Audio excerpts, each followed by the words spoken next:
ജാനകി എന്ന പേര് പവിത്രം തന്നെയാണ്, സീതാദേവിയുടെ പേരാണ്. പക്ഷെ ജാനകി ഒരുപാട് ജനറിക്കായി യൂസ് ചെയ്യുന്നൊരു പേര് കൂടിയാണ്. എന്താണ് ഈ വിഷയത്തിന്റെ പിന്നിലെന്ന് അറിയില്ല. 80 ലക്ഷത്തോളം രൂപ പ്രൊഡ്യൂസറിനും ഡയറക്ടറും ഒക്കെ നഷ്ടമായി എന്നൊക്കെ അവരുടെ പ്രസ്താവന കാണുകയുണ്ടായി. എത്രയും പെട്ടെന്ന് സെൻസർ ബോർഡ് അല്ലെങ്കിൽ ഈ ഫിലിം സർട്ടിഫിക്കേഷൻ ബോർഡ് ഇവർക്ക് അനുമതി നൽകുമെന്നാണ് പ്രതീക്ഷിക്കുന്നത്. ചില പേരുകൾക്കൊരു സെൻസിറ്റിവിറ്റി ഉണ്ട്. അത് സീതയാകാം, ശ്രീരാമനാകാം, അല്ലെങ്കിൽ മുഹമ്മദ് ആകാം, യേശു ആകാം. അപ്പം ഇതിനോടെല്ലാം ഒരു അല്ലെങ്കിൽ അയ്യപ്പനാകാം, ഇതിനോടൊക്കെ ബഹുമാനം വേണം. പക്ഷേ ഇത് മോശമായ രീതിയിലാണ് ഉപയോഗിക്കുന്നതെന്ന് ആർക്കും അഭിപ്രായം ഉണ്ടെന്ന് തോന്നുന്നില്ല. കാര്യം ഇന്റൻഷണൽ മിസ്യൂസ് അല്ലെങ്കിൽ ഇന്റൻഷണൽ ഡീഫെയിമിംഗ് മാത്രമാണ് യഥാർത്ഥത്തിൽ പ്രശ്നമാകുന്നത്. അല്ലാതെ ഏതെങ്കിലും ഒരു പേര് ഉപയോഗിച്ചാൽ അത് പ്രശ്നമാകേണ്ട കാര്യമില്ല. എന്താണ് ഈ വിവാദത്തിന് പിന്നിലെന്ന് അറിയില്ല. പക്ഷെ സെൻസർ ബോർഡിന്റെ അടക്കമുള്ള ഒരു പ്രതികരണം കണ്ടില്ല. പലപ്പോഴും പ്രൊഡ്യൂസറും ഡയറക്ടറും പറയുന്ന വേർഷൻസ് ആണ് നമുക്ക് അറിയുന്നത്. അവർക്ക് നഷ്ടവും മറ്റും ഉണ്ടാകുന്നതുകൊണ്ട് പറയുന്നതായിരിക്കും. അവരോട് തീർച്ചയായിട്ടും ഐക്യദാർഢ്യം പ്രകടിപ്പിക്കുന്നു. പക്ഷെ എത്രയും പെട്ടെന്ന് അത് സോൾവ് ആകുമെന്ന് കരുതുന്നു.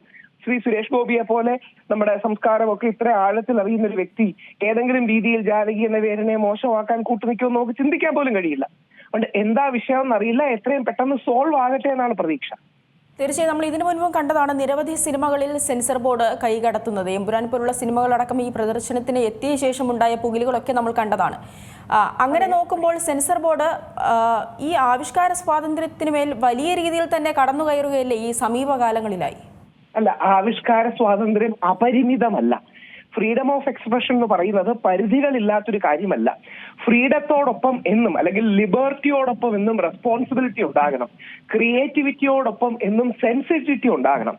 ഈ സെൻസിറ്റിവിറ്റിയും റെസ്പോൺസിബിലിറ്റിയും വളരെ പ്രധാനമാണ്. ഇപ്പൊ ശ്രീ MF ഹുസൈനെതിരെ ഹൈക്കോടതിയിൽ പോയി വിജയിച്ചത് ഞങ്ങളുടെ ടീമാണ്.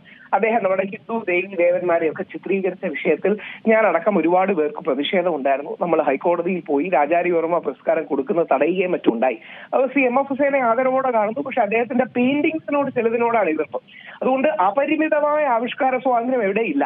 പ്രവാചകൻ മുഹമ്മദ് നബിയുടെ വളരെ പവിത്രമായ നാമമാണ്. ആ നാമത്തോട് ചേർത്ത് വെച്ച് ശരിയല്ലാത്ത 1-2 കാര്യങ്ങൾ എഴുതുകയുണ്ടായി. അങ്ങനെയാണ് ജോസഫ് മാഷിന്റെ സംഭവം ഉണ്ടായത്. ഒരു കാരണവശാലും അംഗീകരിക്കാൻ കഴിയാത്ത അദ്ദേഹത്തോടുള്ള ഒരു തീവ്രവാദ ആക്രമണവും അദ്ദേഹത്തിന് നേരെ ഉണ്ടായി.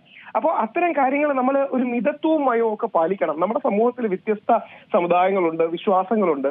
അവയെ ബഹുമാനിക്കുന്ന ഒരു നിലപാട് എടുത്തുകൊണ്ടല്ലേ നമുക്ക് ജീവിക്കാൻ കഴിയും. ഇപ്പൊ ഇന്ത്യൻ കൊടി കത്തിക്കുന്ന ഒരു രംഗം നമുക്ക് നമ്മുടെ സിനിമയിൽ കാണിക്കാൻ പറ്റുമോ? ആവിഷ്കാര സ്വാതന്ത്ര്യം ഉണ്ടെന്ന് പറഞ്ഞ് ഇല്ല. അല്ലെങ്കിൽ ഗാന്ധിജിയെ മോശമാക്കുന്ന ഒരു രംഗം കാണിക്കാൻ പറ്റൂ? അപ്പം ഇതെല്ലാം പ്രൊട്ടക്റ്റഡുമാണ്, നിയമം കൊണ്ട് പ്രൊട്ടക്റ്റഡുമാണ്. അപ്പോൾ ചില കാര്യങ്ങളിൽ ഒരു സെൻസിറ്റിവിറ്റി, റെസ്പോൺസിബിലിറ്റി തുടങ്ങിയ കാര്യങ്ങൾ വേണമെന്നുള്ള കാര്യം എല്ലാവരും അംഗീകരിക്കുന്നതാണ്. പക്ഷെ ഇവിടെ ആ പ്രശ്നം അപ്ലൈ ആണെന്ന് തോന്നുന്നില്ല. അനുപമ പരമേശ്വരൻ വളരെ വർഷങ്ങൾക്ക് ശേഷം തിരിച്ചു വരുന്നതാണ്.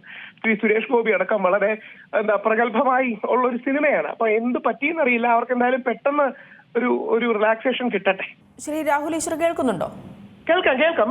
അതായത് ഈ ജാനകി എന്നുള്ളൊരു പേര് പോലും ഇത്രയധികം അസ്വസ്ഥപ്പെടുത്തുന്നുണ്ടെങ്കിൽ നാളെ ഒരു സമയത്ത് കുറച്ച് കൂടുതൽ സാമൂഹിക പ്രസക്തിയുള്ള ഒരു സിനിമ അത് വരുമ്പോൾ ഈ സെൻസർ ബോർഡ് അങ്ങനെയാണെങ്കിൽ എങ്ങനെയാകും അതിലേക്ക് ഇടപെടുക? അല്ല, പക്ഷെ ഇടപെടണ്ടേ മേഡം? ഇപ്പം ഇന്റൻഷനലി ആരെങ്കിലും മോശമായി ചിത്രീകരിക്കുന്ന സിനിമ എടുത്ത് നമ്മൾ കേരള സ്റ്റോറി വന്നു 3 പേരുടെ അനുഭവം 32,000 പേരുടെ അനുഭവമാക്കി ഇവർ കാണിച്ചു. നമ്മൾ മലയാളികൾക്ക് നാച്ചുറലി ഒഫൻഡഡ് ആയില്ലേ?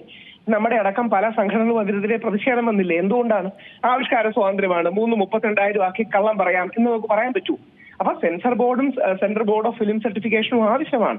എല്ലാത്തിനും ഒരു പരിധി ആവശ്യമാണ്. അധികമായാൽ അമൃതും വിഷമാണ്, അധികമായാൽ ആവിഷ്കാര സ്വാതന്ത്ര്യവും വിഷമാണ്, അധികമായാൽ നിയന്ത്രണങ്ങളും വിഷമാണ്. അപ്പൊ അധികമാവാതെ അമിതമാവാതെ സൂക്ഷിക്കാൻ സെൻസർ ബോർഡ് ആവശ്യമാണ്. പക്ഷെ സെൻസർ ബോർഡിന്റെ ഈ നടപടിക്ക് പ്രത്യേകിച്ച് ലഭ്യമായ പബ്ലിക് ഡൊമൈനിൽ ലഭ്യമായ ഒരു ജസ്റ്റിഫിക്കേഷൻ കാണാൻ കഴിയുന്നില്ല. ഞാൻ മനസ്സിലാകുന്നത് അതിക്രമത്തിനിരയായ ഒരു പെൺകുട്ടിയാണ് ഈ ജാനകി.